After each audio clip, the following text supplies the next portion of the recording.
This is an ABC podcast. Today on the show, a special story collection from 7 guests, all of them Australian musicians who've been on Conversations in recent years. Our guests are musically very different, but what they have in common are origin stories from their childhoods, which in hindsight meant they were always destined for a life in music. You'll hear from Soviet-born Elena Kats-Chernin, gifted at piano from when she was a toddler, Rob Hirst of the Oils, who first drummed along to rock and roll on the carpet in his family's home in the bush, and William Barton, whose uncle passed to him the cultural knowledge to become a didgeridoo virtuoso, as well as stories from Cloher and Vika and Linda Bull. First up, it's the extraordinary story of singer-songwriter Vic Simms. Vic tells how he became a boy rock and roll star back in the 1950s. He was just 11 years old. Vic was right there at the birth of Australian rock and roll. I come from La Perez. I'm a Bidjigal man. That's Bidjigal. We're the First Nations people of this land, first discovered peoples, and I'm part of that. My forebears were there when Cook and Phillip and La Perez and all these people come into the bay. Obviously, we're still there today, and I'm the last man standing who was actually born on Bidjigal land, so I feel quite proud of that. My traditional beliefs, even though we live in an urban society, my traditional beliefs are very strong. I'm a 24/7 blackfellow, and that's part of my life, and music makes up the other half, I guess. Tell me about the house you grew up in. Well, if you want to call it a house, it was just some tin and hessian thrown together with a dirt floor, and I remember my mum on a hot day used to give me a little jam tin along with my brothers and sisters and a good-sized stick and say, listen, the tar should be durable enough to collect and put in this tin so we could patch up the holes in the roof. So she said, go over there, take your tin, take your stick, get the tar as it's starting to melt in the heat. Off the road? Off the road. And that's how you'd patch up the house? That's how we patched up the house. She'd have some old rag and stuff, and she'd put the tar together with the rag and plug the holes up. But it was a good, happy times. Was it a loving family? Was it a happy, we had much love for each other. So tell me, Vic, how you came... How I came to be, musically. How it was that at the age of 11, you came to be on stage at a football social. There was a little hall at the side of this picture theatre in Maroub Junction called the Kawana Milk Bar. And just down underneath was a little social centre gathering for people. So I got there one night after a game and there was a little quartet playing. It was called the Kevin Jacobson Quartet, and the singer, his name was Cole Jacobson. So they took a break and they said, look, if we're a little worn out and if anyone wants to get up and sing a song, you're welcome to do so. What did you sing? I sung Tutti Frutti, the old Little Richard classic. They said, we're just trying to break into showbiz too. But if we do, and when we do, you're there. Weeks and months went past. So one day this old green FJ pulled up outside and out come the Jacobson brothers. And there's no point knocking on the door because we didn't have a door. So they tapped on the corrugated iron and I was outside playing with kids and my mum yelled out. And we sat down and they said, well, Mrs. Simms, the reason we're here is because we've just cracked it to make our stage debut. It was at the Manly Embassy. I think it was the 15th of October, 1957. They were looking forward to performing. And they said, we want your son to be part of it. And my mum and dad said, well, we're finding it hard. Have a look at us. We've got a dirt floor. We've got pots and pans laying around the place that need to catch water. We were extremely poor. They said, well, you don't worry about that. We'll buy him whatever he needs, a pair of shoes and jeans. I said, who else is on the show? They said, a man called Johnny O'Keefe. So I rehearsed about 4 or 5 songs. Tutti Frutti, Red Sails in the Sunset and stuff like this. Colin Jacobson changed his name to Cold Joy. Cold Joy. And his band was Cold Joy and the Joy Boys. Yes. And you performing with him and Johnny O'Keefe. Yeah. So this puts you at 11, 12 years old. I was 11 years of age. 11 years of age at the very birth of Australian rock and roll. Mm-hmm. What do you remember of your first gig on stage, a proper gig, dressed up in new gear? What do you remember of that? I knocked it down. What do you mean by knocked it down? The audience went mad. Yeah. I really impressed. Dancing? And, they got up in the aisles and danced, and I'd go backstage, and O'Keefe with his prominent kiss curl hanging over his forehead would say, you done well tonight, kid. He said, but don't wear jeans. Nobody wears jeans. I didn't want to tell him that's all we could afford at the time. He said, you'll never, ever see people perform in jeans as you go through life. You know, I see how wrong he was about 10 years down the track, you know. And so anyway, that was it. And I got paid my 36 bob. And we were running to catch the last ferry home, to catch the last tram back to La Perouse. And these suits running out chased us down to the wharf at Manly. And they said, oh, look, hang on. They said, we want to talk to you. We need to officially audition your son over the next couple of days. We've got a show coming on at the Tivoli Theatre. And we have an overseas star coming out. She comes from a place called Tiger Bay. And when I got to the Tivoli and I went through my rehearsal, I said, who's the lady? And they said, well, her name is Shirley Bassey. I said, is she well known? And that was the beginning of a career. From there, I started to do commercials for Dairy Farmers Milk. I've done a few little sing-along commercials. And then came the bandstands and 6 o'clock rock as well? 6 o'clock rock. Come on, everybody, it's 6 o'clock. Come on, everybody, it's time to rock. Well, let's stop and let's rock.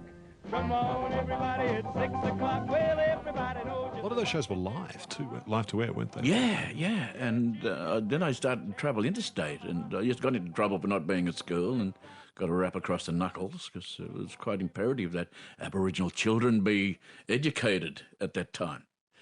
So I got into a bit of strife. My mum got me what they called an exemption to leave school so I could go into it full time. So I was 14 and 10 months when I really hit my straps, so to speak. And I had some great support. O'Keefe encouraged me as well as Cole Joy. And I did a thing called Jukebox Jury on Channel 7, and I was put up against Bobby V's record. So I did a song called Yo-Yo Heart, my first recording. So they voted Yo-Yo Heart the winner of that segment. Yo-yo, yo-yo, yo-yo heart, time has come for us to part. Gotta go because I know you only have a yo-yo heart. You dangled me upon a string, my love didn't mean a thing. While I dangled on a string, you were having one big fling. You had to walk the dog, you said. You were having fun instead. All the things you said were lies. You're a devil in disguise. Around the world you said we'd go. I stayed on to save the dough. Double crossing so-and-so. You were with a guy named Joe. Yo-yo-yo-yo. So you recorded your first single, Yo-Yo Heart. You're kind of like, I don't know, little Stevie Wonder mixed up with Michael Jackson. There's really no one else quite sounding quite like you in Australia at the time, was there, Vic? No, I was the little golden-haired boy at the time. I was the youngest recording artist in the land, as well as probably the youngest TV star at the time. You said you toured with people like Shirley Bassey and Buddy Holly. I had the pleasure of talking to Buddy Holly in 1958. I got to be in the know after my first recording. And I went back and there's this guy sitting in the corner looking quite nondescript with a pair of horn-rimmed glasses on. So I said, what's your name? He said, oh, Buddy, call me Buddy. And I said, I haven't seen your name on the program. He said, yeah, they put the Crickets instead of Buddy Holly and the Crickets on the program. He said, I've heard about you. I was 12 and I got to meet this guy who went on to become one of the great rock and rollers of all time. Peter Allen was a guy you worked with as well. Yeah, on many occasions. Tell me about the day when you went on tour with him and you and he got kicked out of a pool. Well, I'll tell you how it came about. We were touring Western New South Wales. There's me, Cole Joy and the Joy Boys, Judy Stone, the Allen brothers, including Peter Allen. So we got into town early. It was sweltering and let's all go to the pool. And this is 3 years before the Freedom Ride with Charles Perkins and his colleagues. And so we went down to the pool and I got in with the others. I was running and doing swan dives and I thought I was having a great time. And this guy came up and he said, listen, pal, you're going to leave. I said, why? He said, how many other black kids do you see here? I was the only one there. Peter Allen seen what was going, come over. He said, what's going on? And I said, I've got to leave.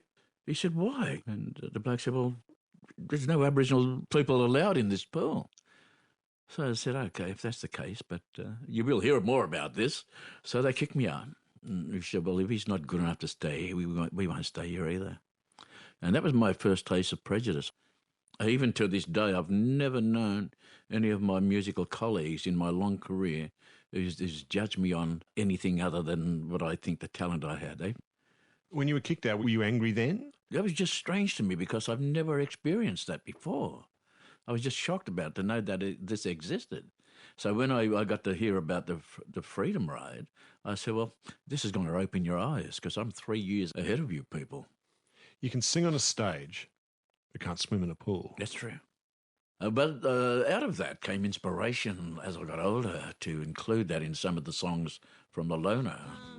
A well-known socialite, your dad's in real estate, and you come to this dingy hole where we all congregate.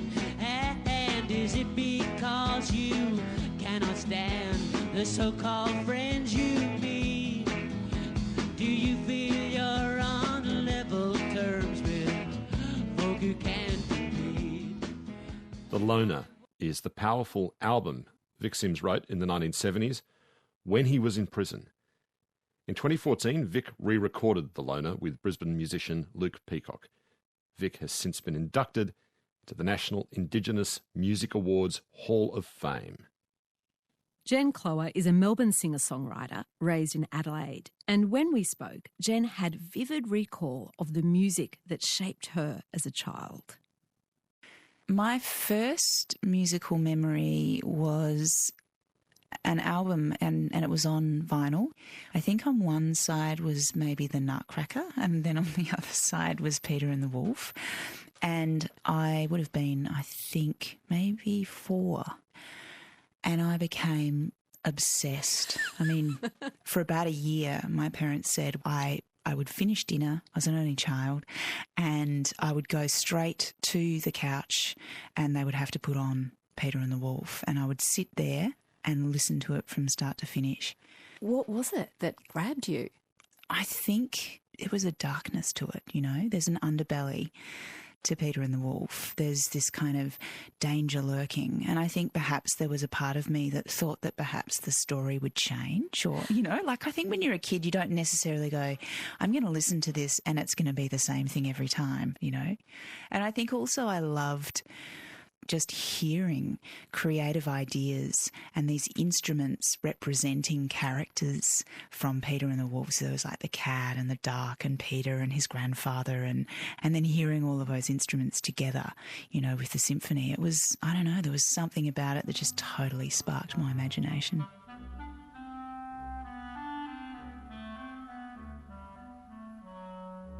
The cat thought, the bird is busy arguing, I'll just grab him. Stealthily she crept towards him on her velvet paws.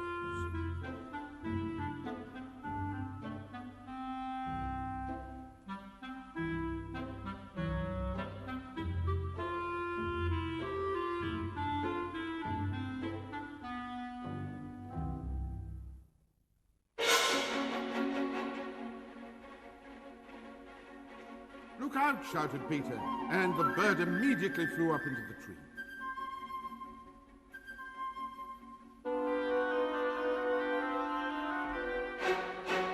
While the duck quacked angrily at the cat,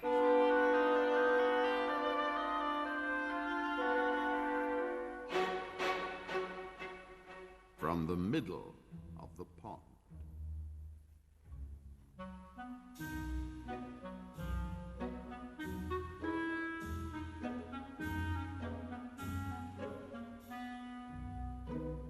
The cat walked round the tree and thought, is it worth climbing up so high? By the time I get there, the bird will have flown away. Peter Ustinov with a version of Peter and the Wolf. It's so great, his voice, isn't it? His imitation of the cat is wonderful. You know, I've never heard the Peter Ustinov version. That just sounds like a cat. You know, anyone who owns a cat knows it's that kind of like, yeah, whatever, slinking along. You said, Jen, that you were an only child. Did that suit your personality? I wonder whether you just adapt, you know. I think for me, often people are like, oh, being an only child, that must have been hard. I think it's more like they think it's hard because it was lonely. But I think what it actually helped develop for me was creative imagination. You know, I didn't have other siblings to compete with after dinner who might have wanted to listen to something else. So you wanted ABBA. Exactly. I was able to indulge my interests, and I think it was great. Like, I had a lot of time as a child to imagine. The record player that you'd colonise after dinner, what sort of LPs did your mum and dad play on it? Did they use it too? Yeah, they did. They weren't terribly groovy, my parents. There wasn't Rolling Stones or, you know... Because this is 70s. Yeah, I was born in 73. So, yeah, we're looking at the 70s, I guess, you know, glam rock, Bowie, all of that kind of stuff's going on. And I wouldn't have known. At my house, there was Peter, Paul and Mary. What was another one that they were into? Nana Muscuri. Nothing too edgy. But thankfully, my mother grew up, she was the youngest of 10 children, and she grew up in the far north of New Zealand, just near Kaitaia. Her father and mother and her siblings, so I think it was her brothers and sisters, introduced her, it would have been her siblings, to, I guess, R&B and soul. So she brought into the house like Billie Holiday. So I started to hear the soul divas, and then there was like, you know, Lena Horne, and of course, you know, a little bit later on, Aretha Franklin. And I really identified with that music, perhaps a little bit more than, I don't know, the folk side of things. It spoke to me. Next, Rob Hirst. Rob is a drummer and most well known for his high-energy performances with Midnight Oil. Rob grew up on a bush block with his mum and dad and 2 brothers. They lived in what used to be called Kent Lynn and is now Greater Campbelltown. In those days, just had this marvellous freedom for the first 7 years, particularly myself and my older brother. Dad made a cricket pitch and he made a flying fox that we go screaming between trees. We ran around the bush making cubby houses and bothering funnel webs, and it was just magnificent. You know, Sarah, that program, the Michael Apted show, you know, 7 Up? And, you know, the theory is show me the man until he's 7, the boy, and I'll show you the man, you know. And I really believe that because up until this day, you know, I have this hankering for being outside more than being inside. So growing up, loving the bush, still having that keen connection to nature and open spaces, how did pop music come into your life? We got this black and white TV. It was about 1958, 59, and it kept on blowing up. I remember you remember when TVs first came? They rarely worked, and when they did work, the reception was shocking, particularly out there in the bush. It was the promise of something on That's that right, TV. Which made it even more tantalising. There was a show called Thank Your Lucky Stars. It was kind of the precursor to Ready, Steady, Go. So from the very late 50s through the early 60s, they had beat bands from London and Liverpool. Mersey Beat had just hit. So they had bands like Freddie and the Dreamers and the Mersey Beats and Dave Clark 5, but they also had Beatles, the Stones, the Kinks, and then later on the Who. And I just fell in love with this program. Just thought, this is what I want to do. Was there a song that really grabbed you in those early years? So I remember seeing Rolling Stones. They had a couple of other hits before, but the one that I saw and remembered most was the Stones version. Back then I thought they wrote this song called Little Red Rooster. But of course, it was only years later that, you know, it's a Willie Dixon song, and Howling Wolf made the most popular version. But for this little white kid, you know, cut off and just looking through this, you know, faulty black and white TV, you know, it was the Stones. And of course we had chooks. You know, Dad had roosters and took great pleasure in cutting off their heads, and they'd run around with blood spurting out. And, you know, I thought, it's about a little red rooster. You know, I didn't understand the other implications of this song. So Innocent farmyard song. Yeah. And I remember the groove of it and the harmonica. When you were listening to those songs, listening to the Stones, watching what you could make out on the TV, were you paying particular attention to the drumming? Was that what was getting you? Yeah, absolutely. And so eventually Dad moved the family down to this little south-facing block in Balmoral Beach. So it was when you moved to Balmoral that you started drumming yourself? Well, no, before that, I was drumming along on the carpet just with bits of sticks and things I found around the block before we even went So it was always the beat that was getting you in those songs? Absolutely, yeah. And it was Mersey beat. You know, the fact is the backbeat really came in. You know, in the 50s, the drumming was still driven by a big ride cymbal. And usually the snare was sort of doing complementary grace notes and things. But by the late 50s, with rock and roll, the backbeat had become the big thing. It was from America, and then it went to England, and then it went everywhere, including Australia. You were playing along, just listening to music. Did you get lessons? Not initially, no. I just set up the bar stools at home, had a snare drum bar stool and a tom, floor tom and a hi-hat. And I wore through the fake leather very quickly. And then eventually, much to the neighbours' chagrin, I got some real drums. Because when I went to Mossman Primary, immediately volunteered for the marching band, which would sort of march the students up to the oval. In those days, it was calf skins and pig skins before plastic heads on drums. So we learned how to tune them and detune them, and learned from Mr. Prendergast, who was the band teacher, learnt basic kind of military roles. So I kind of learned that really early on, and then tried to apply that put my headphones on and then tried to apply that on the bar stools, listening to all these bands I mentioned before. No wonder that vinyl wore out pretty quickly. Is that what I think about your drumming, Rob? It's so physical. Does that come right back to the parade band where you're having to march and drum at the same time? Yeah, I guess I've always loved the physical aspect of drumming, and it's something that I've just actually been able to do.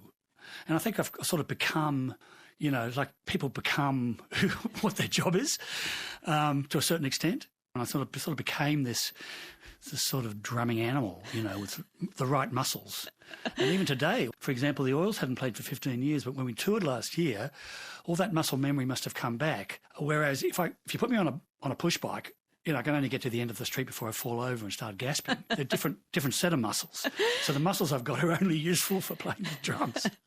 You mentioned your big brother, Stephen, and Yeah. I think older siblings can be such an important musical influence growing up. What sort of music was your big brother into? Well, that's the thing, you know, it divided the family, because the real musician in the strict sense in our family was Stephen Hirst, my elder brother, 18 months older, and he, from a very early age, was rather like a David Helfgott kind of character who was able to master, by the time we got to Balmoral and moved from Kent-Lynn, he was already mastering the most difficult passages by Liszt and Rachmaninoff and Tchaikovsky and Mozart, Bach and Beethoven. And so he was, you know, putting in the hours, massive hours on the piano in this room, and I was playing Sticky Fingers in this room, until we reached the point where, you know, I was getting my vinyl, as it was back then. Actually, before that, vinyl was Bakelite or whatever albums were made. And I was getting it from Spit Music, because there were independent record stores back then. And I was always buying new stuff and then putting it on and playing along at huge volume, you know, to the Stones and The Who and later on Led Zeppelin and, you know, all the bands of the time. And Stephen was trying to practice these most difficult passages, and he was a great sight reader as well. You know, he was fantastic and still is. And just imagining the sounds of everyone walking past the Hirst family home, what would have been coming out of those windows? Well, depending on which side of the house, that's right. And eventually the tension in the house was palpable between our two different musical styles. And how did that culminate? Well, I bought Sticky Fingers, came it down, and it was the original one with all the beautiful packaging, you know, with all these photos of Mick and Keith and Charlie and Bill, and, you know, it's just fantastic. And I'd save for weeks for it.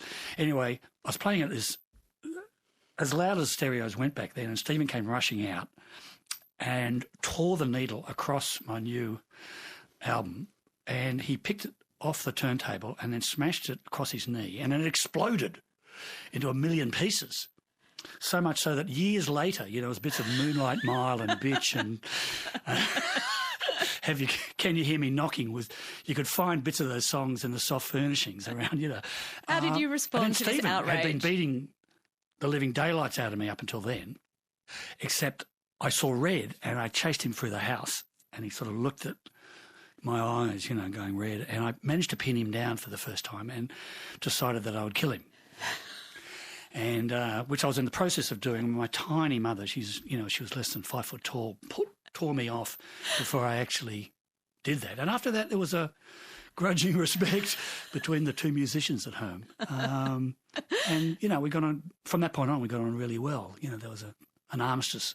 An armistice. Yeah. Did you, I mean, what were things like when you were little kids? How did the relationship start off?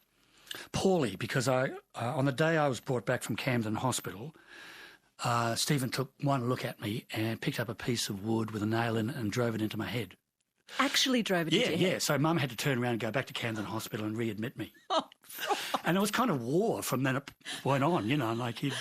Until the great sticky fingers until years later, when in our mid-teens, when the sticky fingers incident. How do you get on now as adults? Famously. Get on really well.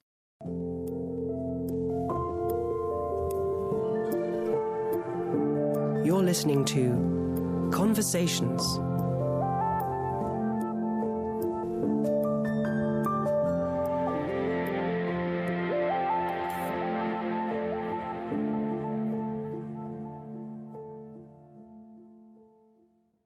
Didgeridoo player William Barton is a Kalkadoon man from near Mount Isa in Queensland. William's career as a performer and composer has taken him all over the world.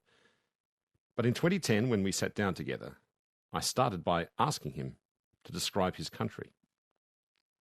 A landscape of rugged beauty, you know, with quite intense ochre earth colours in the evenings and really vivid sunrises in the morning. This is a great thing to be out in the middle of the bush out that way and just smell the eucalypt down near the river and the waterholes and so on and listen to nature once every now and again. That's the part of the country where I grew up, where I learnt the didgeridoo from my uncle Arthur Peterson, and in fact learnt how to make the didgeridoo as well with my father, Alf Barton, out on the station there, Carlton Hill Station. When you sit out there in the dark at night, it seems, to my ears, eerily quiet for a while, and then you hear things, you know, like the breeze through the trees, you might hear something far off. It's like a symphony of music out there already. Like, you know, you've got your silent moments and then a little bit of a breeze will pick up and the leaves will rustle in the trees and the water will lap up against the side of a rock hole and the birds will come down and, you know, have a little drink and look for the bugs and so on. Nature is the first port of call for, you know, my musicality, and certainly was when I was growing up out there, touring around that country, part of the country with mum and dad, you know, on little excursions on the weekend and so on, camping by the waterholes and catching, you know, black bream and so on. William, we can't talk about you and your music without talking about your mum, Delmay Barton. She was a singer. When did she start singing?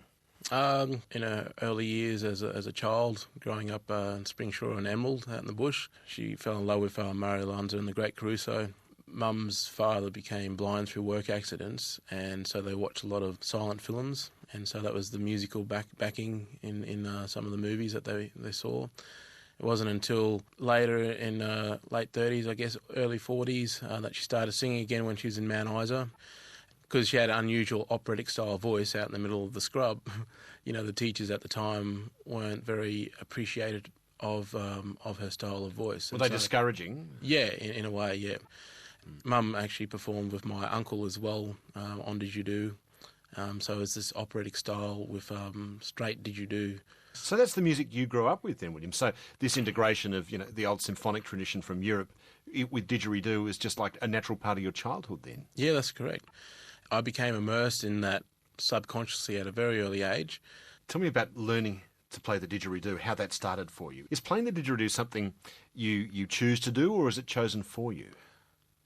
I think in a long tradition, it's something that's chosen for you. It's in your bloodline, or it's part of that area of growing up. I was very fortunate to have my Uncle Arthur around, and he was a big mentor to me.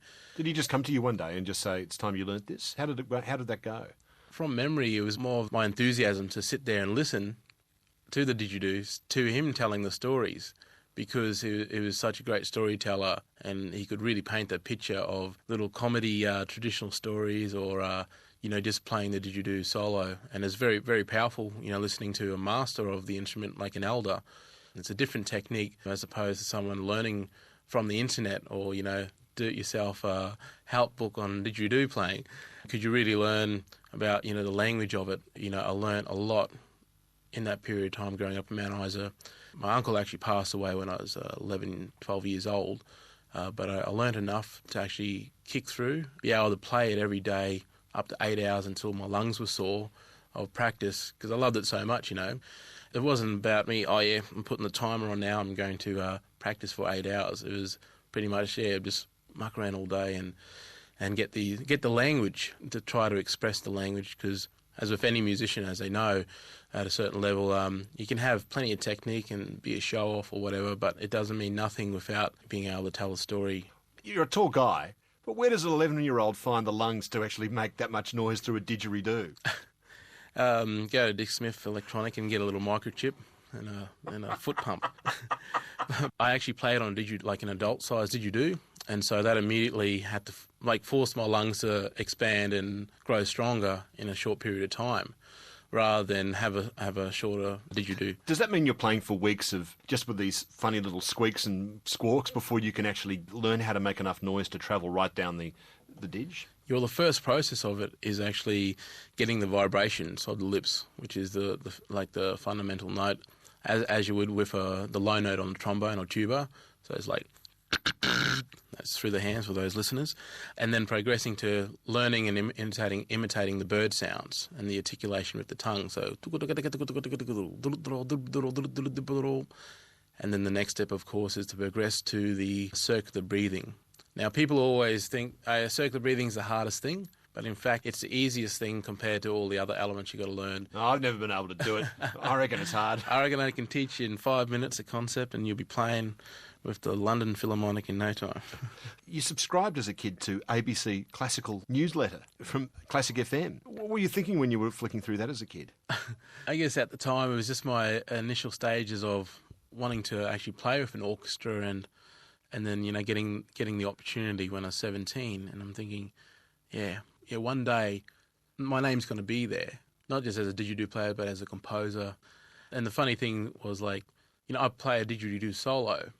They'd always put traditional beside my name, and so I'm thinking, now that's got to change, because it's actually a musical piece, regardless of whether I'm improvising it or not. It's, you know, about intellectual property. I was pretty cluey about that early up, and so, no, I want to get royalties too, just like you, playing your little violin. I wrote this. Yeah, I wrote this. Even if it was on the spot, it's still my creative ability. Given that you're, you know, the musician and the artistic sensitive one, did you get bullied for that at school? Yeah, I guess I was sort of the different one out. I had more of a art outlook on life, probably more grounded, because the didgeridoo, you know, when you're being taught by your elders and your teachers, it's more about that. It's about the serious side of it, and your story to tell in 30 years' time from then and there, sort of thing. And on that note, like, when my uncle passed away, his part of the tribe presented me with his didgeridoo, which normally would be broken up and buried with the elder to silence that sound forever. So that's why you can't really find didgeridoos that are more than 100 years old or 3 years old, 300 years old, because, you know, they're buried out somewhere in the bush with the rest of the forest. That was a very big honour, but also a very big important task for me to take on. William Barton there for our Musical Origin Stories collection.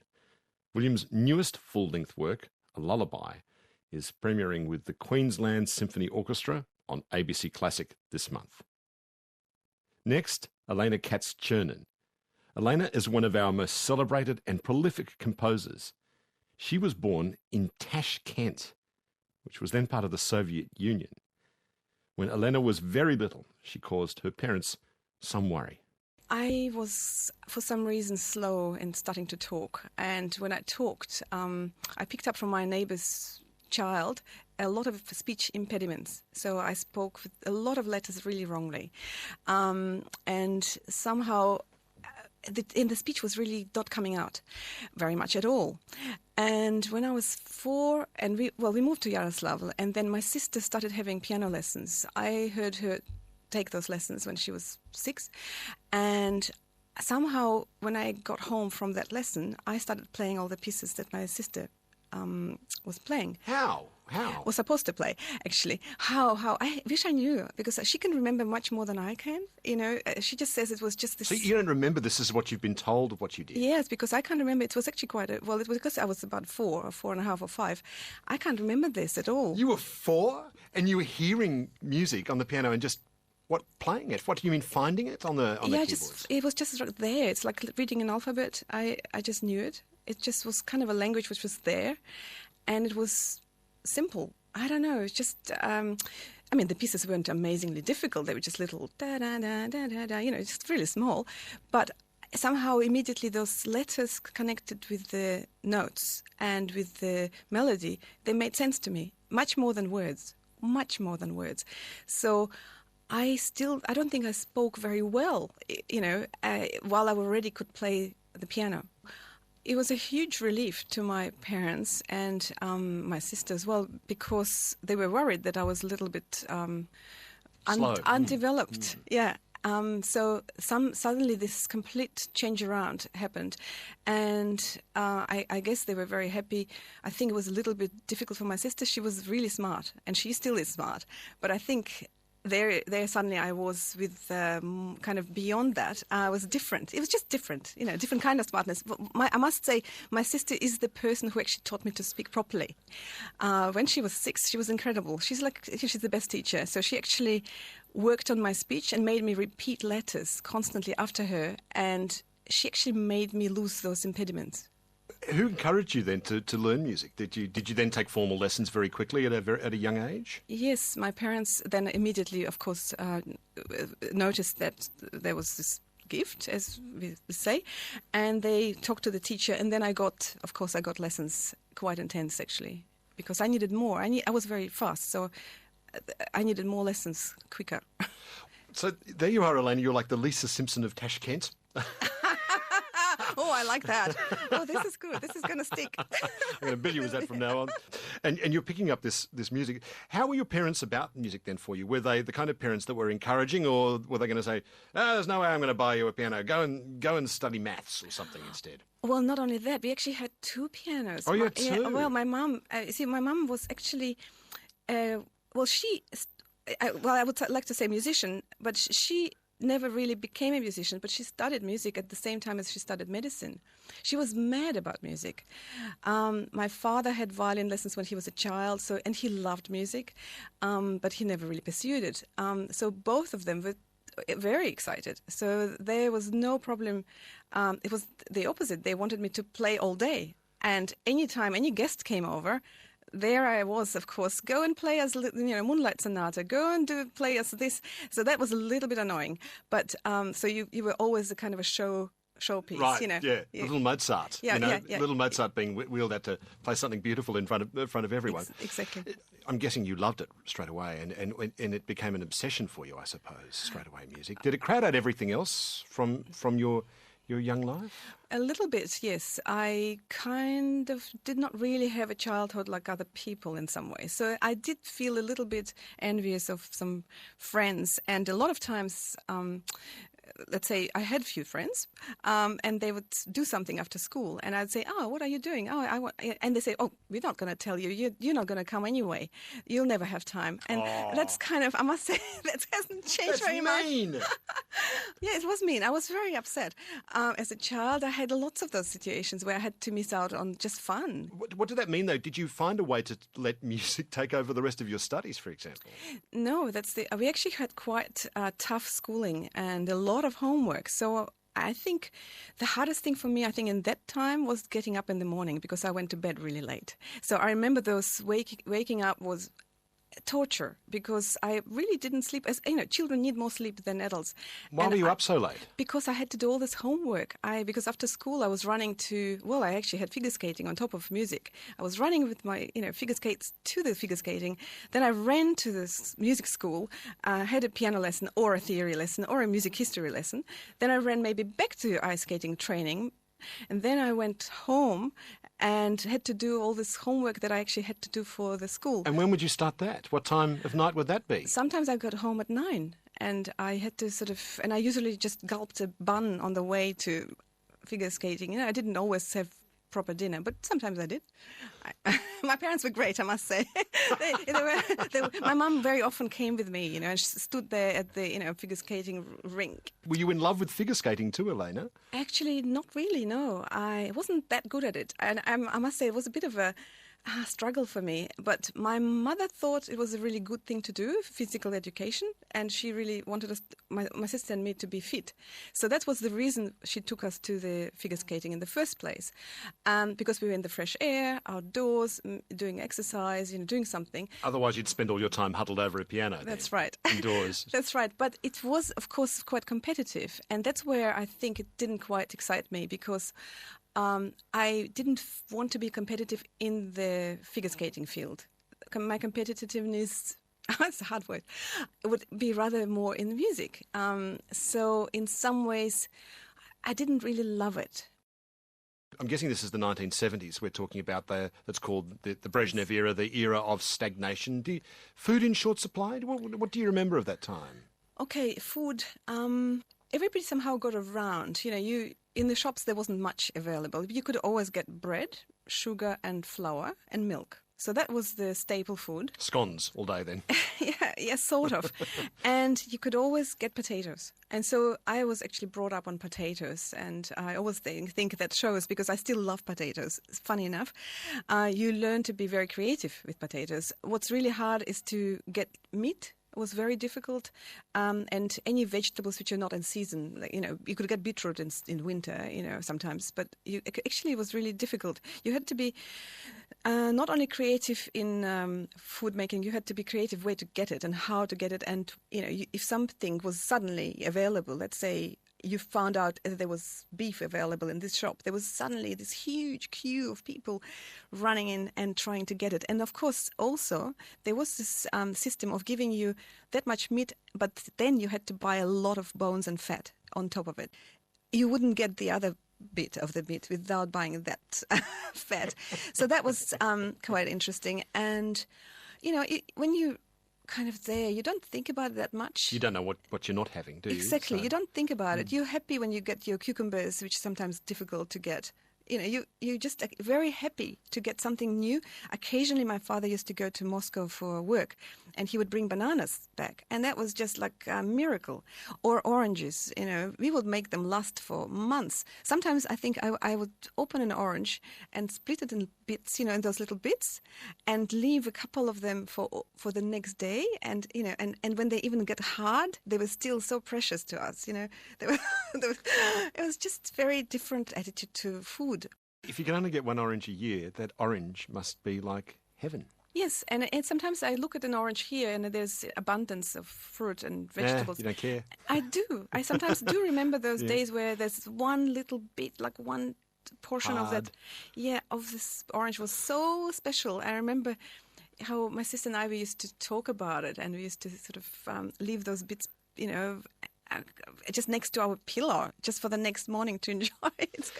Now, were you competitive with your sister, given that, there she was getting a piano lesson, and little Elena shows up and bang, she's streaking ahead. Was it a competitive sisterhood? Not at all, because my sister, her name is Larissa, she's just an amazing person. She's one of those people who have golden heart. From beginning of our childhood, she was just this very loving sister. She would do anything, to make me happy so she was actually very proud of me being good at music, and she was always supporting me. She still does.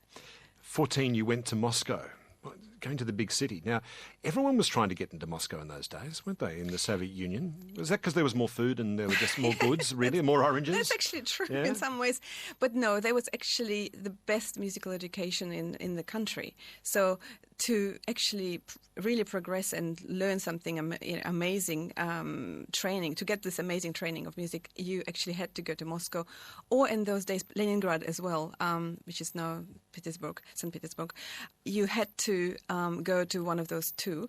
Moscow was nearer to us, and there was this great school called Gnesin Academy, and it was quite hard to get into. They took 15 kids out of 600 into this course that I've applied for, and I was 14, and what it meant is that I had to leave home and live in this hostel And It's a bit scary. I know, I was so excited. Were I was so excited. Scary just maybe the first day. Once I got in, I was so happy because suddenly I had friends. I had friends who actually accepted me because they were also musicians. They didn't think you were weird anymore. No, suddenly I was not this strange person who has this interest, because it's actually quite difficult to be one of a kind. When you grow up and your whole class, you're the only one who is studying music and that to that extent, to really this thorough extent, you become this sort of weird person. People think, you're not quite just, like so everyone. there are more people like me in the world, and here we are. Richard with Elena Kats-Chernin, who emigrated to Australia in 1975. So we're happily able to claim Elena and her prolific works as an Australian. Our last story is told by the mighty singing sisters Vika and Linda Bull. It starts with Vika recalling the backdrop to their childhood in suburban Melbourne, the music of their mother's Tongan church. We'd have to go along every Sunday and sit there for hours. And how many listen. hours? Well, a long time, actually. Like, church took all day. We'd be sitting in that hall for more than 3 hours, I remember. And it was like, oh, my God, this is so boring because it was all in Tongan. But the really great thing about church was listening to the choir, and that's why Dad made us go, so we could hear the singing, because the Tongans are incredible singers. A really big part of their service is singing. I don't know, have you heard a Tongan choir sing? No, not in person, unfortunately. I'd love to. Yeah, well, it's something to... We've taken friends to church, and as soon as the choir starts, every single one of our friends has burst into tears. So it's very moving. You can really hear the emotion and the belief and the passion when they sing, and it's very, very, very powerful, like in volume, It's like it just bang, they start up. It's like, where on earth did that come from?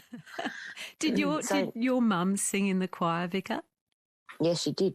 She was like the soloist when she was young, when she was in church. She was the soloist in the choir. She's got a really, really loud voice, Sarah.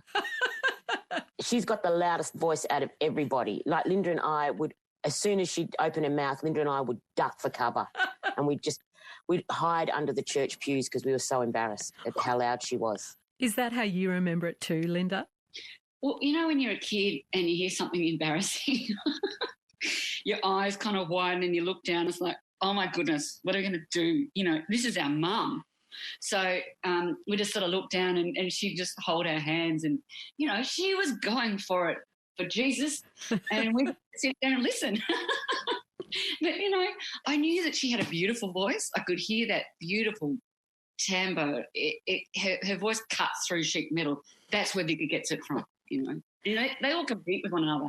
All the Tongans, I love it because they all try to be louder than one another. I think our mum won, yeah. Did your mum teach you singing as well? Yes, she taught us how to sing.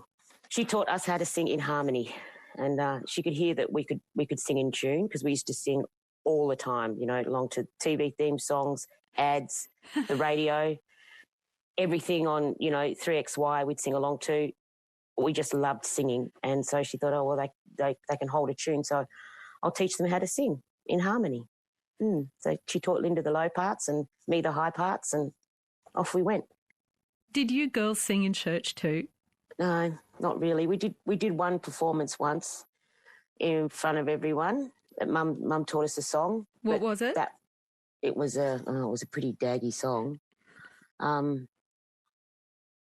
I can't remember. Everything is hunky-dory, children of the Lord. And so we sang that. But I also remember too, one time we got up in church to sing and Linda was holding a candle and she had this beautiful long hair and she turned and her hair caught on fire. It was like, my God. Oh, my God. I'd never seen anything catch a light so quickly, It was a miracle. Mum had to put it out. She burnt her hand. Oh, my God, Linda. Do you remember that? Yeah, of course I remember that. Michael Jackson moment. It was terrible. How old were you poor thing? I was only a little tacker. Wow, what an amazing thing. And what about when those hours in church were over? What would the community get together and do then? well, we'd have a big feast afterwards. And a lot of the time they'd come back to our place and bring their guitars and sing their songs, sing their, songs from home, love songs and things, and cook a pig and make an umu, which is like a hangi, an underground oven. Dig up Dad's backyard, but he didn't mind that. He loved it. He thought it was great. And, we'd eat and sit around and sing, and they'd talk and reminisce. It was beautiful. This was all happening in suburban Doncaster. How fantastic. That's what, that was an embarrassing thing too for us because, we were the only Tongan family in the street and the whole neighbourhood could hear it. So, again, Linda and I would run to our bedrooms and hide under the bed. I just think all those lucky neighbours getting that free concert. I just thought it was embarrassing more than anything. But looking back now, it was a great thing for the Tongans to be able to come together and be together. Mm.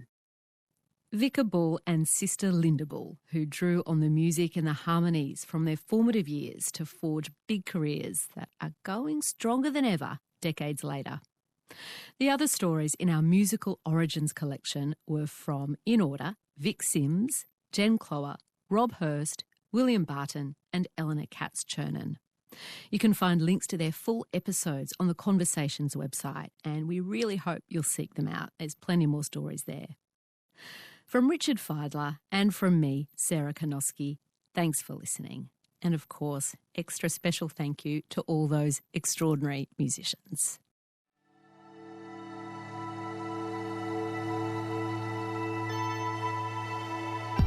You've been listening to a podcast of Conversations. For more Conversations interviews, please go to the website abc.net.au/conversations.